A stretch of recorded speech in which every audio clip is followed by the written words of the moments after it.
요한계시록 5장의 말씀을 읽었습니다. 요한계시록은 계시이고 묵시고 미래에 되어질 일들이기 때문에 굉장히 좀 해석하기가 난해하고 헷갈린다고 그러는데 떨 필요 없습니다. 요한계시록의 전체적인 내용을 보면 사도 요한이 반모섬이라는 곳에 유배되어 갔다가 거기서 어느 날 하나님의 환상을 보는데 그 주일날, 주의 날 환상을 봅니다. 하나님의 음성을 들었습니다. 내가 본 것을 아시아에 있는 7교회에 보내라. 그러면서 첫 번째 1장과 2장에는 7교회의 칭찬과 책망과 경고와 약속이 있습니다. 어떤 교회는 칭찬과 책망을 같이 하고 어떤 교회는 칭찬만 하고 어떤 교회는 모두 다 하고 그런 교회들이 있습니다. 이 7교회를 하나님께서 칭찬과 책망과 경고와 약속을 한 것은 오늘날 지상에 있는 교회들에게도 동일하게 적용이 됩니다. 예를 들어서 라오디게아 교회는 칭찬이 없습니다. 책망은 미지근하다는 것이고 경고는 내가 내 앞에서 토해버리겠다, 그런 하나님의 엄중한 경고가 있었습니다. 어떤 교회는 칭찬만 합니다. 어떤 교회는 칭찬과 약속만 했습니다. 이렇게 빌라델피아 교회를 향해서는 칭찬만 하는데 내가 계명을 잘 지켰다고 칭찬하면서 약속은 내가 하나님의 성전의 기둥이 되겠다, 그런 약속을 하시기도 합니다. 저와 여러분들, 교회는 물리적인 우리 교회 좋은 이웃교를 이야기하기도 하지만 또 다른 영적인 측면에서 볼 때 교회는 성도들 자체입니다. 우리가 교회예요. 사실 우리가 교회를 건물이라고 착각하는데 우리가 모여서 예배하는 그곳이 어디든지 그것이 교회예요. 제가 캐나다에서 유학 시절 중국에 단기 선교를 갔던 적이 있어요. 근데 미국에서 한 5명이 오고 싱가포르에서 1명이 오고 카나다에서 나하고 한 친구 빈 넬슨이라는 백인 친구하고 8명이 같이 팀을 짜서 사역을 하는데, 오래된 얘기죠. 1999년도 얘기니까 아주 오래된 얘기인데, 그때 중국 중부의 그 이슬람교들이 엄청나게 많은 감숙성의 깐수성의 란조라는 도시에서 사역을 했습니다. 주일날이 됐어요. 그랬더니 주일날 우리 어떻게 할까? 그러니까 영어로 그렇게 얘기하더라고요. 미국에서 온 애들이 Let's make a church at the park 그러더라고요. 우리 교회에서 교회를 만들자. 그게 정확한 표현이에요. 그러니까 어느 곳에 가든지 하나님을 예배하는 것이 교회예요. 그렇다면 우리 개개인이 하나님의 교회인데 우리를 향해서 하나님이 칭찬하실까 경고하실까? 약속이 뭘까? 하나님이 책망만 하실까? 아니면 칭찬만 하실까? 여러분, 우리를 기대하면서 믿음으로 살아야 될 줄 믿습니다. 그 이후 4장과 5장에서는 천상에서 네 생물과 24장로들이 수많은 만만과 천천의 천사들이 함께 보좌에 앉으신 하나님 앞에 서 있는 일찍 죽임당한 어린 양을 모시고 예배를 드립니다. 이 예배가 끝나면 이제 지상에서 심판이 있는데 그 심판이 6장부터 17장까지의 내용입니다. 심판은 3가지입니다. 첫 번째, 7인재앙. 7인재앙, 첫 번째 인, 두 번째 인이 풀어질 때마다 재앙이 임하는데 7인 재앙이 끝나고 난 다음에 인을 뗄 때 또 다른 7 나팔 재앙이 있고 7째 나팔이 불 때 또 다른 7 대접 재앙이 나옵니다. 이것이 이 땅에 임하는 하나님의 심판이에요. 이 심판이 끝나면 큰 성 바벨론이 멸망당하고 어린 양의 혼인잔치가 있은 후 천년왕국이 시작되는데 그 위에 새하늘과 새 땅이 도래합니다. 이것이 요한계시록의 전체적인 내용이고 구성입니다. 그렇다면 오늘 우리가 읽은 본문 요한계시록 5장은 하나님께서 하나님 보좌에 앉으신 하나님 앞에 천상에서 네 생물과 24장로들이 하나님을 예배하는 광경이에요. 근데 여기 보면 부활하신 주님, 승천하신 주님이 나와 있는데 그 주님을 어떻게 표현하고 있느냐? 일찍 죽임당한 어린 양이라고 표현하고 있습니다. 이 일찍 죽임당한 어린 양. 그런데 일찍 죽임당한 어린 양이 이겼다라고 본문 5절은 이야기하고 있습니다. 여러분, 일찍 죽임당하면 축복인가 저주인가요? 일찍 죽임당한 어린 양, 그것도 어린 양이 커보지도 못하고 죽임당했으면 그것도 죽은 것이 아니라 죽임을 당했어요. 그러면 일찍 죽임당한 어린 양은 이겼을 리가 없고 승리할 수 있을 리가 없는데 성경은 그렇게 표현하고 있습니다. 일찍 죽임당한 어린 양이 이겼다라는 말을 이렇게 표현하면 이해가 되나요? 지난 4월 4일 대통령 탄핵이 선고가 있었는데 윤석열 씨가 대통령에서 탄핵이 결정되었습니다.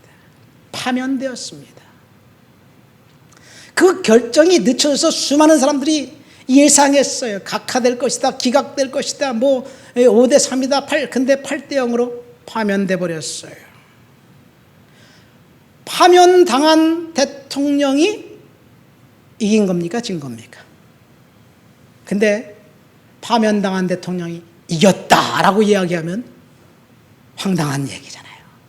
일찍 당한 어린 양이 이겼다는 이야기가 바로 파면당한 대통령이 이겼다라는 말과 뉘앙스가 비슷하다는 이야기예요. 그런데 곰곰이 생각해보면 하나님의 방법은 세상의 방법과 전혀 다르기 때문에 일찍 죽임당한 어린 양이 이겼다라는 말이 이해가 되기도 합니다. 세상의 군왕들의 승리와 실패와는 전혀 다른 결과입니다. 다음 주일이 종려주일이죠. 종려주일에는 우리가 너무나 많이 들었기 때문에 만왕의 왕 되신 예수께서 왕임을 선포하기 위해서 예루살렘에 들어가는 날 나귀 새끼를 타고 예루살렘 성에 입성했다는 이야기입니다. 왕이 한 번도 타보지 않은 나귀 새끼를 타고 갔다? 좀 이상해요. 생경스럽습니다. 여러분, 그게 왕의 모습인가요? 하나님이 보신 왕의 모습과 인간이 추구하는 왕의 모습은 전혀 다릅니다.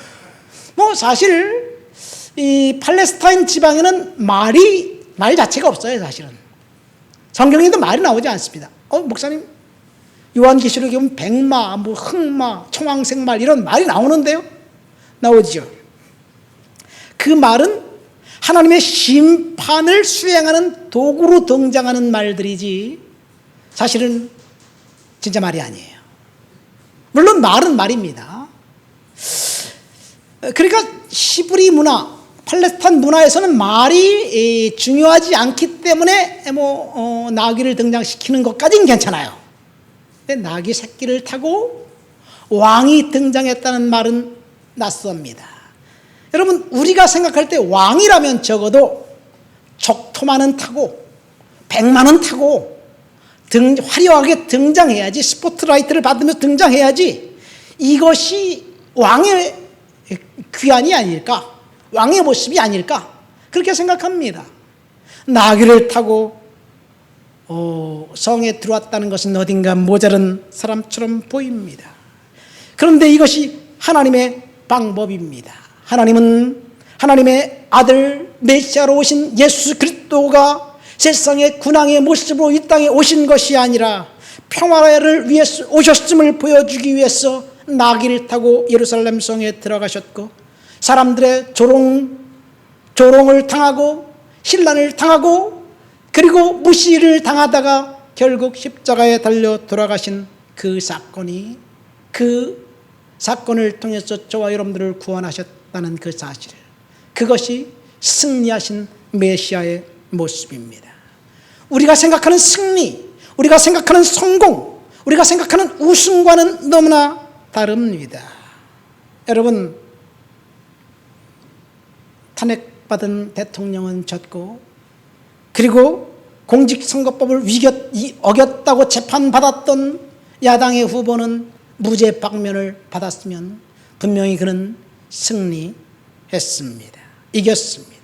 이것이 세상의 방법입니다. 세상의 방법이 하나님의 방법과 전혀 다르다는 것을 우리는 알게 됩니다. 이것이 하나님의 방법과 세상의 방법이 전혀 다릅니다. 우리 다시 한번 이 본문 말씀을 볼까요? 일찍 죽임당한 어린 양이 이겼다. 이긴 그 왕이 앞으로 이제 두루마리를 펴서 이제 그 오픈해서 심판을 이 땅에 임하게 될 거예요. 이 일찍 죽임당한 어린 양이 이겼고, 그 이긴 어린 양 앞에 천상에서 24장로들과 그 내생물과 그리고 만만의 천군과 천사들이 하나님 앞에 예배하자 지상에서 성도들이 하나님 앞에 화답하면서 예배하는 것이 오늘 우리가 읽은 본문의 요한계시록 5장의 내용입니다.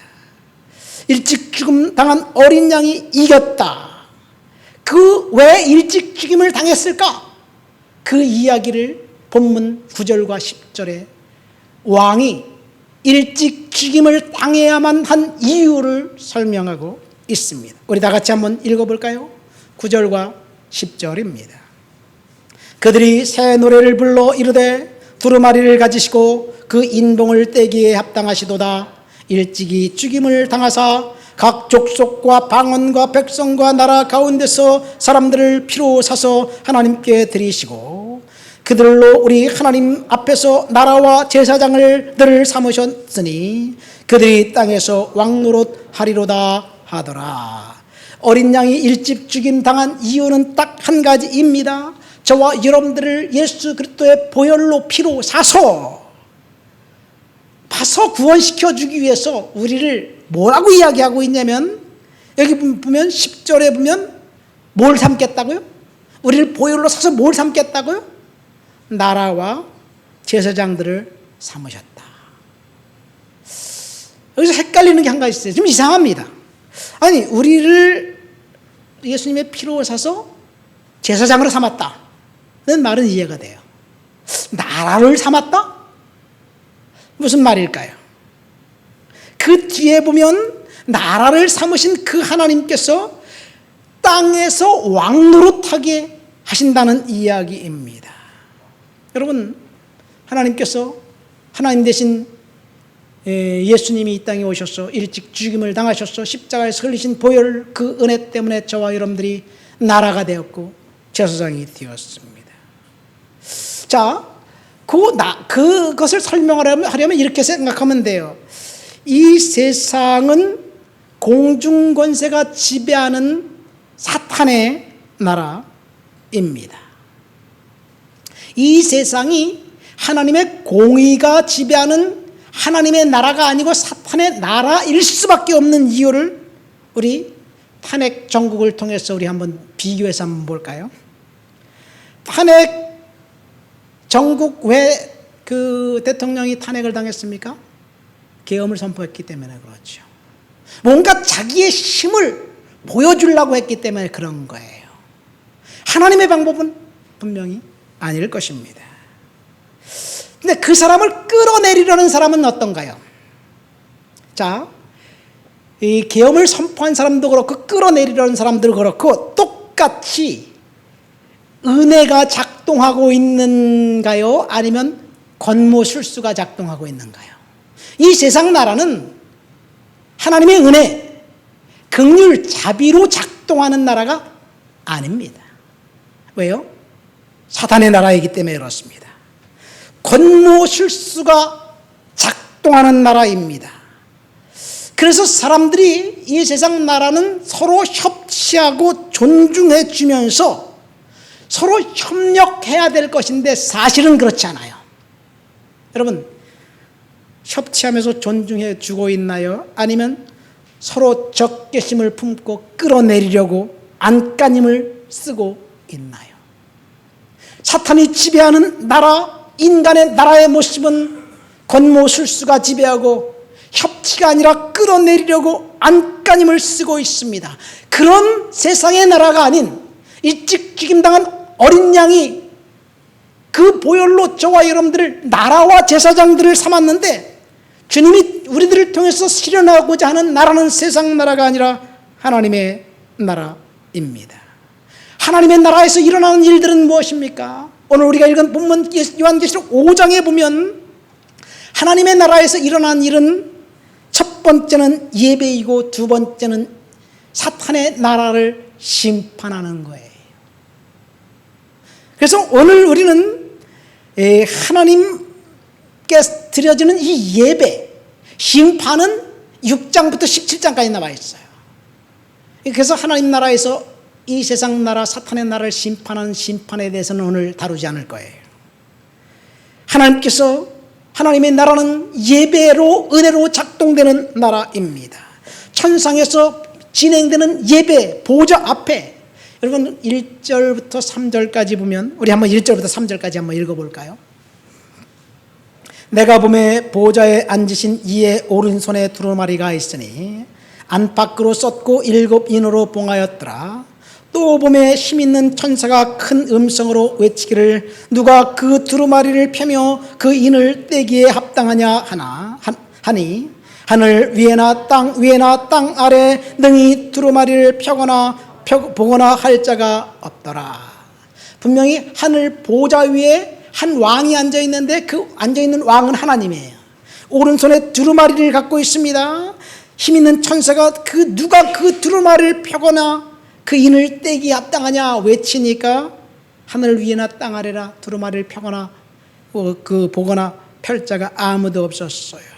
그래서 아무도 없는 그 광경을 보고 사도 요한이 웁니다. 울어요.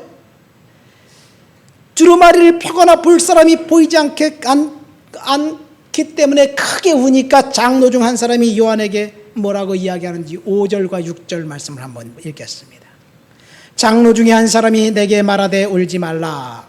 유다 지파의 사자 다윗의 뿌리가 이겼으니 그 두루마리와 7인을 떼시리라 하더라.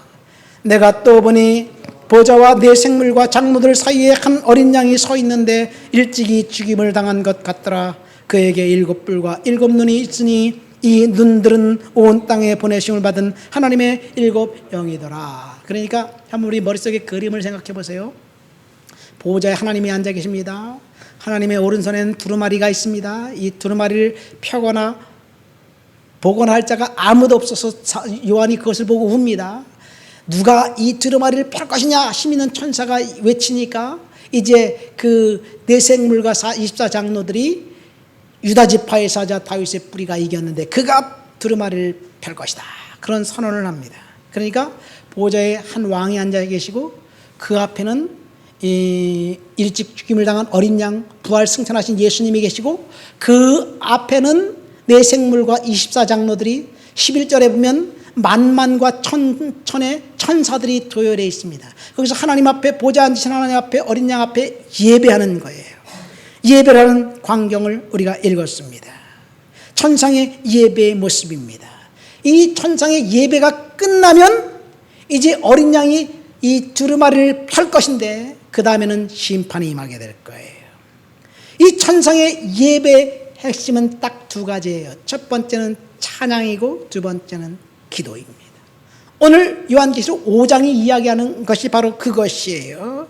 천천인 천사들이 하나님을 뭐라고 찬양하고 있습니까? 9절과 10절 말씀을 다 같이 한번 볼까요?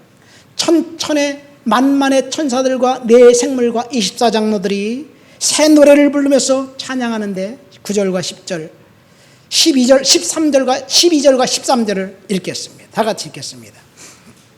그들이 새 노래를 불러 이르되 두루마리를 가지시고 그 인봉을 떼기에 합당하시도다. 일찍이 죽임을 당하사 각 족속과 방언과 백성과 나라 가운데서 사람들을 피로 사수 하나님께 드리시고 그들로 우리 하나님 앞에서 나라와 제사장들을 삼으셨으니 그들이 땅에서 왕노릇하리로다 하더라. 12절. 큰 음성으로 이르되 죽임 당하신 어린 양은 능력과 부와 지혜와 힘과 존귀와 영광과 찬송을 받으시기에 합당하더라 하더라. 내가 또 들으니 하늘 위에와 땅 위에와 땅 아래와 바다 위에와 또 그 가운데 모든 피조물이 이르되 보좌에 앉으신 이와 어린 양에게 찬송과 존귀와 영광과 권능을 세세토록 돌릴지어다. 이것이 천상에서 있었던 예배 모습입니다. 네 생물과 24장로들과 만만과 천천인 천사들이 일찍 죽임을 당한 어린 양 보좌에 앉으신 하나님을 찬양합니다. 찬송합니다. 이들이 천상에서 찬송하자 지상에 있는 성도들이 화답하면서 보좌에 앉으신 이와 어린 양에게 찬송과 존귀와 영광과 능력이 세세토록 있을지어다 응답송을 하고 있습니다. 여러분, 저와 여러분들을 하나님이 구원시켜 주신 이유, 예수 그리스도의 십자가의 보혈을 흘려서 구원시켜 주시는 이유는 예배를 받으시기 위함입니다. 우리가 하나님을 예배하는 예배자, 이제 천국에 가면 우리는 영원히 하나님을 예배하는 예배의 일만 할 것인데 지금 이 땅에서 우리가 충실하게 하나님을 예배하는 예배자로 삶을 산다면 우리가 천국 생활을 미리 예행 연습하는 것과 같습니다. 그래서 우리는 하나님을 찬송하고 예배해야만 합니다. 그래서 성경이 뭐라고 말을 하고 있냐면 내가 이 백성은 내가 나를 위하여 지었나니 나를 찬송하게 하려 합니다.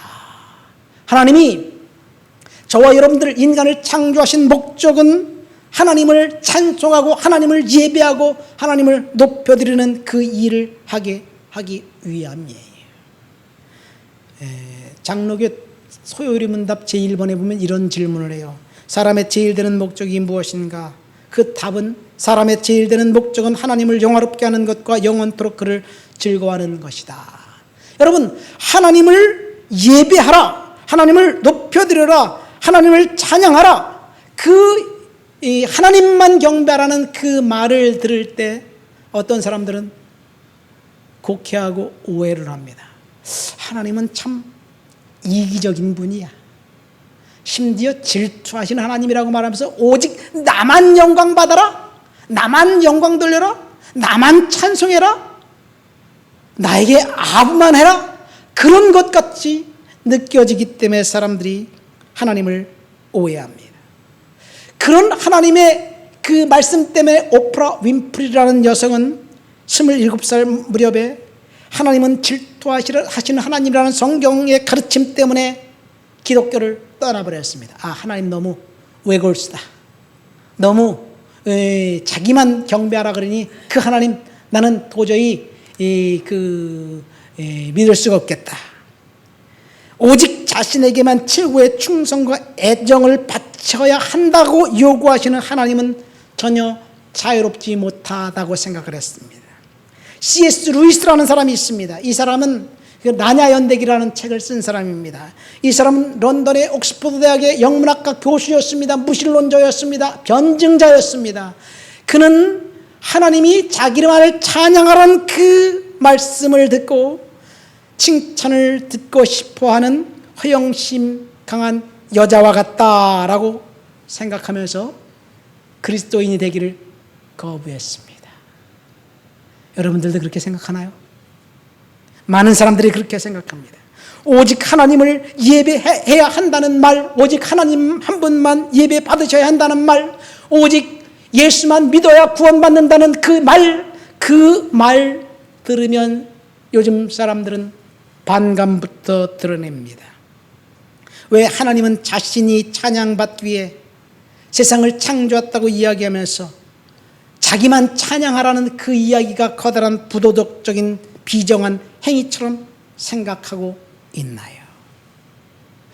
이것이 사람들이 하나님을 오해하는 거예요. C.S. 루이스가 오해했습니다. 그는 무신론자였을 때 하나님은 허영심 많은 이기적인 여성과 같다고 생각을 했어요. 그러다가 곰곰이 생각해 보니까 찬양하라는 하나님의 예배만 받으라는 그 생각을 그는 오해했다는 것을 느꼈습니다. 그가 이제 나중에 그리스도인이 되고 난 다음에, 크리스찬이 되고 난 다음에 이렇게 그 시편 사색이라는 책을 쓰면서 그렇게 주장을 했어요. 하나님을 찬양하라는 것은 다른 어떤 것을 찬양하는 것이든 찬양과 관련하여 이상하게도 나는 아주 분명한 사실 한 가지를 놓치고 있었다. 찬양을 찬사나 찬동, 경의를 표하는 일의 측면만 생각하고 찬양이란 즐거움이 자연스럽게 넘쳐 흐르는 일이라는 사실을 깨닫지 못했다는 이야기입니다. 무슨 말이냐면요, 찬양을 하나님께 막 예배만 드려라, 그 아부해라는 그런 측면만 생각한 거예요. 찬양에 따른 측면은 막 칭찬하는 거예요. 칭찬. 그러면서 그가 뭐라고 이야기하냐면요, 이 세상은 온통 찬양 소리로 가득하다는 사실을 발견한 거예요. 여러분, 한 남자와 한 여자가 데이트를 시작하면요, 눈에 콩깍지를 껴가지고 그 남자만 예뻐 보이고 그 여자만 예뻐 보이는 거예요. 그래서 그 남자는 그 여자만 만나면 입에 침이 마르도록 칭찬하기에 바빠요. 그게 찬양이에요. 그래서 자기 여자친구를 갖다 친구들에게 소개시켜주고 싶어서 안달이 난 거예요. 친구들 만나서 야 나와라, 내 여자친구 예쁘지? 막 그러면서 칭찬만 해야 되는 거예요. 옆에 있는 친구들은 야 뭘 예쁘냐, 진짜 너 눈에 콩깍지 꼈다, 뭐 이런 식으로 얘기할지라도 자기 여자친구가 예쁜 것을 자랑하기에 바쁘고, 그리고 그 자랑을 만나는 사람들마다 얘기하는 거예요. 그러니까 이 세상은 온통 찬양 소리로 가득한다는 이야기예요. 연인을 찬양하는 소리, 시인을 찬양하는 소리, 전원 풍경을 찬양하는 소리, 좋아하는 놀이를 찬양하는 소리, 날씨, 음식, 포도주, 배우, 자동차, 말, 대학, 모든 것을 다 칭찬, 자기가 좋아하는 것은 막 열심히 칭찬하기에 바쁜 거예요. 그래서 어떤 사람들을 만나면요, 자식 자랑하기에 바쁜 거예요. 자식을 자랑하는 것은요, 칭찬하는 것이고 그것이 찬양하는 거예요. 그리고 자기가 자랑하는 그것을 다른 사람한테 열심히 자랑하려고 노력하는 거예요. 자기가 높이 평가하는 그 대상을 누가 시키지 않아도 열심히 자랑합니다. 이것이 찬양이라는 이야기예요. 하나님을 찬양하라는 말이 바로 이와 같은 거예요. 자기가 좋아하는 것에 대해서 열심히 찬양하는 것, 뭐가 잘못된 것입니까? 사람은 자기가 좋아하는 것을 열심히 자랑하게 되어 있어요. 하나님을 찬송하라는 말, 하나님을 찬양하라는 말이 바로 그런 것과 같습니다. 여러분, 하나님을 진짜 찬양하고 하나님을 예배하고 하나님을 높여드리기 원한다면 하나님 앞에 뭘 해드려야지 가장 최상의 것을 드리는 것일까요? 하나님이 곁에 계신 분이라면 하나님 저랑 커피 한 잔 마시겠어요? 이 커피를 내가 어제 로스팅 했는데요, 아주 맛있어요. 하나님 제가 가장 맛있는 거 대접해 드릴게요. 최상의 것을 대접해 드리려고 하겠죠, 만날 수 있다면. 근데 하나님은 옆에 계시지 않네. 그럼 하나님을 어떻게 해야지 우리가 높여드리는 것일까요? 예배밖에 없습니다. 이것이 저와 여러분들을 구원시켜 주신 이유라는 이야기예요. 그러니까 하나님을 찬양하라는 말은 우리가 반드시 해야 할 일입니다. 하나님은 영광 가운데 계신 그분을 저와 여러분들을 통해서 찬양을 받으시기를 원하시는 분이에요. 최고의 존재인 하나님 앞에 얻는 기쁨을 단순하게 표현할 수 있는 방법은 찬송밖에 없습니다. 예배밖에 없습니다. 자, 오늘 우리는 천상의 예배, 일찍 죽임당한 어린 양께 드리는 예배를 이야기하고 있습니다. 두 번째 예배 요소는 기도였습니다. 기도. 우리 8절 말씀을 다 같이 읽어볼까요? 그 두루마리를 취하심에 네 생물과 24장로들이 그 어린 양 앞에 엎드려 각각 고문과 향이 가득한 금대접을 가졌으니 이 향은 성도의 기도들이라. 천상 예배에서 특이한 것은 네 생물과 24장로들과 천천과 만만의 성도들 하나님을 찬양하는데, 그런데 그 찬양 속에 중간에 이 지상에 있는 성도들이 기도한 기도의 향이 금대접을 들고, 누가 그 기도의 대접을 들고 하나님 앞에 나갔습니까? 네 생물과 24장로들이 금대접을 들고 하나님 앞에 나간 거예요. 이 금대접은 지상의 성도들이 하나님 앞에 기도한 기도입니다. 분명히 저와 여러분들이 이 땅을 살면서 기도한 기도의 내용들이 우리의 금대접이 천상의 네 생물과 24장로들 손에 있는데, 저와 여러분들의 각각의 이름의 금대접 안에 우리의 기도가 차곡차곡 차고 넘치면, 이제 흘러 넘치면 그때 응답이 임하게 될 줄 믿습니다. 근데 본문 요한계시록 5장에 보면 아직 기도의 양이 차고 넘치지 않았어요. 채워지고 있어요. 그것이 하나님 앞에 들고만 가 있습니다. 그래서 우리는 결코 낙심하지 말고 기도해야 될 줄 믿습니다. 그런데 때가 되면 응답이 채워질 거예요. 언제 찾으냐? 요한계시록 8장에 가볼까요? 8장 3절부터 5절까지 우리 한번 보겠습니다. 거기 보면 우리가 한 기도가 금대접에 차서 이제 흘러 넘치고 응답이 임하는데, 그 응답이 임할 때 지상에는, 저와 여러분들은 응답받고 지상에는 심판이 임합니다. 계시록 8장 3절부터 5절까지 다 같이 읽겠습니다. 또 다른 천사가 와서 제단 곁에 서서 금향로를 가지고 많은 장을 받았으니 이는 모든 성도의 기도들과 합하여 보좌 앞 금제단에 드리고자 함이라. 향연이 성도의 기도와 함께 천사의 손으로부터 하나님 앞으로 올라가는지라. 천사가 향로를 가지고 제단에 불을 담아다가 땅에 쏟음에 우레와 음성과 번개와 지진이 나더라. 여기 금향로에 담겨져 쌓여지고 있는 저와 여러분들의 기도가 8장에 가서 차고 넘칩니다. 아직 응답이 오지 않았다고요? 그러면 지금 우리들은 요한계시록 5장, 6장, 7장 그 중간 어딘가에 머물러 있는 거예요. 8장이 되기까지는 그렇게 불과 오랜 시간이 아닙니다. 얼마나 많은 기도의 양이 저와 여러분들이 주님 앞에 드렸습니까? 우리의 기도의 대접에 차곡차곡 쌓여지고 있다는 사실을 믿으시기를 예수님의 이름으로 축원드립니다.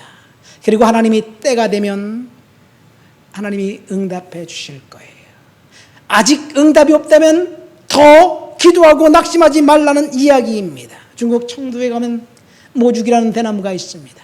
이 모죽이라는 대나무는 씨를 뿌리면 5년 동안 싹만 나고 아무것도 없는 거예요. 5년 동안 싹 그대로 있는 거예요. 그렇다고 이게 죽은 것도 아니에요. 근데 5년이 끝나갈 무렵 이 갑자기 모죽이 자라는데 하루에도 몇 센티미터씩 쭉쭉 자라는데요.